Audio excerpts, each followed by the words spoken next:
ಸೂರ್ಯ ಆರೋಗ್ಯದ ದೇವತೆ, ಆರೋಗ್ಯವನ್ನು ಕೊಡ್ತಾನೆ. ಮತ್ತೆ ನವಗ್ರಹಗಳಿಗೆ ರಾಜ, ಅಧಿಕಾರವನ್ನು ಕೊಡ್ತಾನೆ, ಐಶ್ವರ್ಯವನ್ನು ಕೊಡ್ತಾನೆ. ಸಂಧ್ಯಾ ವಂದನೆಗೆ ಇಕ್ವಲೆಂಟ್ ಆಗಿ ಸೂರ್ಯ ನಮಸ್ಕಾರ.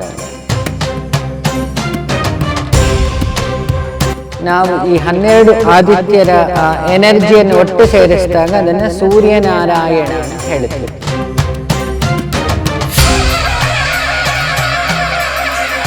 ಈ 12 ಆದಿತ್ಯರನ್ನ ಸ್ಮರಣೆ ಮಾಡೋ ಮಂತ್ರ ಆದಿತ್ಯ ಹೃದಯ. ಸೂರ್ಯ ನಮಸ್ಕಾರ ಅನ್ನೋದೊಂದು ಎಕ್ಸಸೈಸ್ ಅಂದ್ಕೊಂಡಿದ್ವಿ, ಆದರೆ ಅದೊಂದು ಮಹಾವಿದ್ಯೆ, ಮೋಕ್ಷವಿದ್ಯೆ. ಅಷ್ಟಾಂಗ ಯೋಗದಲ್ಲಿ ಬೇರೆ ಎಲ್ಲ ಆಸನಗಳಿಗಿಂತ ಶ್ರೇಷ್ಠವಾಗಿದ್ದು ಸೂರ್ಯ ನಮಸ್ಕಾರ. ಅನುಷ್ಠಾನದಿಂದ ಅವರಿಗೆ ತೇಜಸ್ವಿ, ಐಶ್ವರ್ಯ, ಆರೋಗ್ಯ ಮತ್ತೆ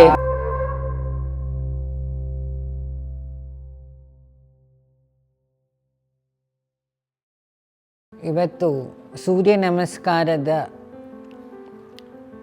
ರಹಸ್ಯದ ಬಗ್ಗೆ ನನಗೆ ಗೊತ್ತಿರೋ ಸ್ವಲ್ಪ ಮಾಹಿತಿನ ಹಂಚಿಕೊಳ್ಳುವ ಅಂತ ಹೇಳಿ.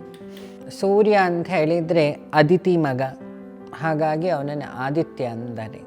ಅವನ ಹುಟ್ಟು ಹೇಗಾಯಿತು ಅಂದರೆ, ಹಿಂದೆ ಇಡೀ ಜಗತ್ತು ಅಂಧಕಾರದಲ್ಲಿ ಮುಳುಗಿದಾಗ ಅದಿತಿ ತನ್ನ ಮಾಂಗಲ್ಯವನ್ನು ಬೆಳಕಿಂದ ಲೋಕದ ರಕ್ಷಣೆ ಮಾಡಿದ್ಲಂತೆ.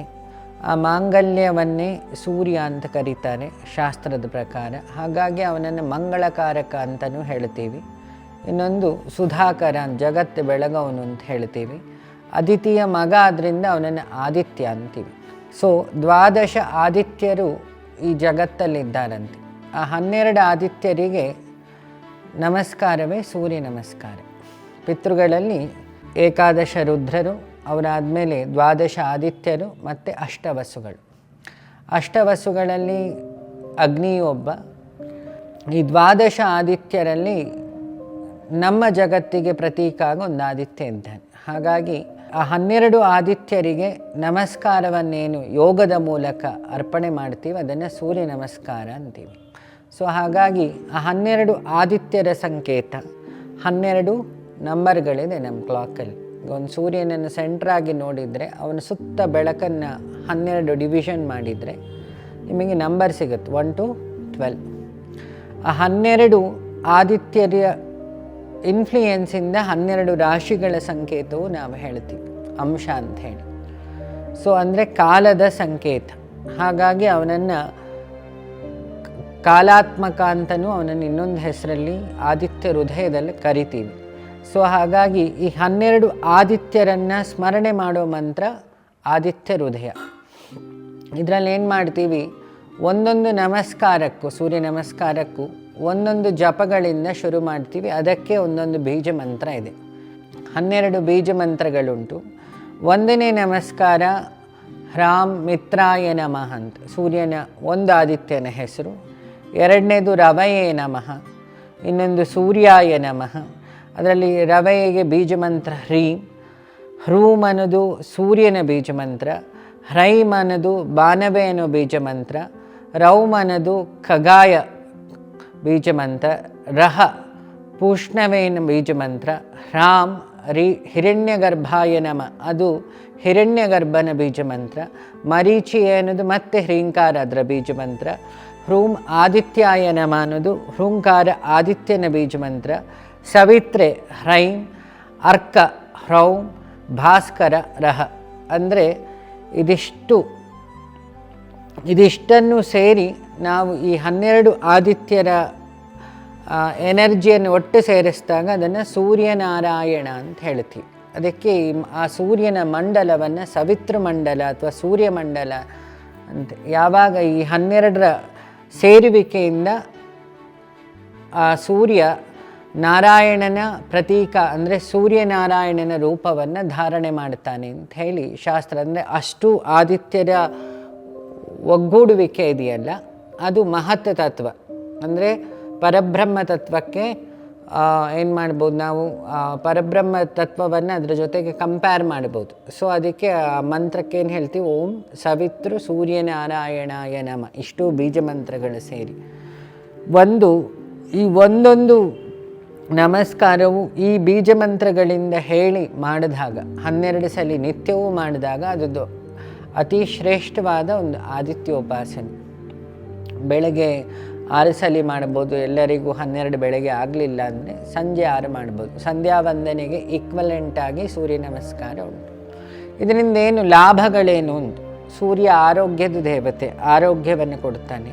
ಮತ್ತು ನವಗ್ರಹಗಳಿಗೆ ರಾಜ, ಅಧಿಕಾರವನ್ನು ಕೊಡ್ತಾನೆ, ಐಶ್ವರ್ಯವನ್ನು ಕೊಡ್ತಾನೆ. ಕತ್ತಲೆ, ನಮ್ಮಲ್ಲಿರೋ ಅಜ್ಞಾನವನ್ನು ತೆಗೆದು ಬಿಸಾಕ್ತಾನೆ. ಹಾಗಾಗಿ ಗಾಯತ್ರಿ ಮಂತ್ರಕ್ಕೆ ಇನ್ನೊಂದು ಹೆಸರಿದೇನು, ಸವಿತೃ ಗಾಯತ್ರಿ ಅಂತ. ಸೂರ್ಯ ನಮಸ್ಕಾರ ಅನ್ನೋದೊಂದು ಎಕ್ಸಸೈಸ್ ಅಂದ್ಕೊಂಡಿದ್ವಿ, ಆದರೆ ಅದೊಂದು ಮಹಾವಿದ್ಯೆ, ಮೋಕ್ಷವಿದ್ಯೆ, ಜೊತೆಗೆ ಅಷ್ಟಾಂಗ ಯೋಗದಲ್ಲಿ ಬೇರೆ ಎಲ್ಲ ಆಸನಗಳಿಗಿಂತ ಶ್ರೇಷ್ಠವಾಗಿದ್ದು ಸೂರ್ಯ ನಮಸ್ಕಾರ. ದೇವರನ್ನು ನಂಬಿದ್ದವರು ಹೆಲ್ತ್ ವೈಸ್ ಇದನ್ನು ಮಾಡಬಹುದು, ಆರೋಗ್ಯ ವೃದ್ಧಿಯಾಗುತ್ತೆ. ಸೂರ್ಯನನ್ನು ಭಗವತ್ ಪ್ರತೀಕವಾಗಿ ಆಚರಣೆ ಮಾಡೋರು ಇದನ್ನು ಅನುಷ್ಠಾನ ಅಂತ ಮಾಡ್ಬೋದು. ಆ ಅನುಷ್ಠಾನದಿಂದ ಅವರಿಗೆ ತೇಜಸ್ಸು, ಐಶ್ವರ್ಯ, ಆರೋಗ್ಯ ಮತ್ತು 12 ರಾಶಿಗಳಿಂದ ಬರುವ ಏನು ಆ ಯಾಗ, ಈ ಹೋಮ, ಈ ಪೂಜೆಯನ್ನು ಇದೆಲ್ಲ ಮಾಡೋಕ್ಕಿಂತ ಏನು ದುಷ್ಫಲಗಳು ಅಂಥೇಳಿ, ಆ ದುಷ್ಫಲಗಳನ್ನು ಈ ಸೂರ್ಯ ನಮಸ್ಕಾರ ಒಂದೇ ಬ್ಯಾಲೆನ್ಸ್ ಮಾಡಿ ನಮ್ಮನ್ನು ಆ ದುಷ್ಫಲಗಳಿಂದ ಪ್ರೊಟೆಕ್ಟ್ ಮಾಡ್ತದೆ. ಇದು ಸೂರ್ಯ ನಮಸ್ಕಾರದ ಮೂಲ ರಹಸ್ಯ. ಸೂರ್ಯ ನಮಸ್ಕಾರದಿಂದ ನಮ್ಮ ದೇಹದ ಕುಂಡಲಿನಿ ಶಕ್ತಿಯು ಆ್ಯಕ್ಟಿವೇಟ್ ಆಗ್ತದೆ. ಯಾಕೆ 12 ಅನ್ನೋದು ಹೇಳ್ತೀನಿ. ನವರಂಧ್ರ 9, ಮನಸ್ಸು, ಬುದ್ಧಿ, ಜೀವ 3 ಎಷ್ಟಾಯಿತು ಸೇರಿ 12 ಆಯಿತು. ಈ ಸೂರ್ಯ ನಮಸ್ಕಾರ ಮಾಡೋದ್ರಿಂದ ಈ 12ಅನ್ನು ಶುದ್ಧ ಮಾಡೋ ಪ್ರಕ್ರಿಯೆ ಇದು. ಸೊ ಯಾಕೆ ಆ 12 ನಂಬರು ನಮ್ಮ ದೇಹಕ್ಕೆ ಒಂದು ರಾಶಿಯಿಂದನೂ ಇಂಪ್ಯಾಕ್ಟು, ಇನ್ನೊಂದು ನಮ್ಮ ದೇಹದಲ್ಲಿರೋ 9 ನವರಂಧ್ರ ಪ್ರಾಣ ಎಲ್ಲಿಂದ ಹೋಗಿ ಹೊರಗೆ ಬರ್ತಾ ಇರುತ್ತೆ, ಇನ್ನೊಂದು ಜೀವ, ಇನ್ನೊಂದು ಮನಸ್ಸು, ಇನ್ನೊಂದು ಬುದ್ಧಿ. ಇಷ್ಟರ ಮೇಲೂ ಸೂರ್ಯ ನಮಸ್ಕಾರ ಕೆಲಸ ಮಾಡುತ್ತೆ. ಮೇಯ್ನಾಗಿ ಡಿಪ್ರೆಷನ್ ಇರೋರು, ಓವರ್ ಸ್ಟ್ರೆಸ್ಸು, ಬಾಡಿಲಿ ಏನೇ ಕಾಯಿಲೆಗಳಿದ್ದರೂ ಸೂರ್ಯ ನಮಸ್ಕಾರವನ್ನು ಜಾಸ್ತಿ ಮಾಡೋದ್ರಿಂದ ವಿಲ್ ಗೆಟ್ ದ ರಿಸಲ್ಟ್. ಮತ್ತು ಈ ಸೂರ್ಯ ನಮಸ್ಕಾರ ಮಾಡಿ ಅದನ್ನು ಉಪಾಸನೆ ಅಂತ ಮಾಡೋರು, ಪೂಜೆ ಮಾಡಲಿಕ್ಕಾಗಲ್ಲ, ಸಮಯ ಇಲ್ಲ, ಬೆಳಗ್ಗೆ ಎದ್ದು ಸೂರ್ಯ ನಮಸ್ಕಾರ ಎಕ್ಸಸೈಸ್ ಮಾಡ್ತಾ ಸೂರ್ಯ ನಮಸ್ಕಾರವನ್ನೇ ಎಕ್ಸಸೈಸ್ ಅಂತ 12 ಸಲ ಮಾಡಿ ಒಂದು ಪಾತ್ರೆಯಲ್ಲಿ ಜಲ, ಯಾಕೆ ಸೂರ್ಯ ಅರ್ಘ್ಯಪ್ರಿಯ, ಮತ್ತು ಅರ್ಕಪುಷ್ಪ, ಸೂರ್ಯನ ಸಂಕೇತವಾದ ಗಿಡ, ಆ ಪುಷ್ಪವನ್ನು ಅಥವಾ ಶ್ವೇತಕಮಲವನ್ನು, ಗೋಧಿ ಅವನ ಧಾನ್ಯ, ಈ 3 ಸೇರಿಸಿ ಅರ್ಘ್ಯ ಬಿಡೋದ್ರಿಂದ ಸೂರ್ಯನಾರಾಯಣನ ಅನುಗ್ರಹ ಪ್ರತಿಯೊಬ್ಬರಿಗೂ ಆಗ್ತದೆ. ಇದು ಸೂರ್ಯ ನಮಸ್ಕಾರವನ್ನು ಅನುಷ್ಠಾನದ ರೀತಿಯಲ್ಲಿ ಹೇಗೆ ಮಾಡ್ಬೋದು ಅಂತ ಹೇಳಿದ್ದೀನಿ. ಇನ್ನೊಂದು ಯೋಗಕ್ಕೂ ಮತ್ತು ರೋಗ ನಿವಾರಣೆಗೂ, ಯೋಗ ವಿದ್ಯೆಯಿಂದ ಹೇಗೆ ರೋಗ ನಿವಾರಣೆ ಮಾಡ್ಬೋದು ಅನ್ನೋದು, ಅದರ ರಹಸ್ಯವನ್ನು ನಾನೀಗ ಎಕ್ಸ್ಪ್ಲೈನ್ ಮಾಡ್ತೀನಿ.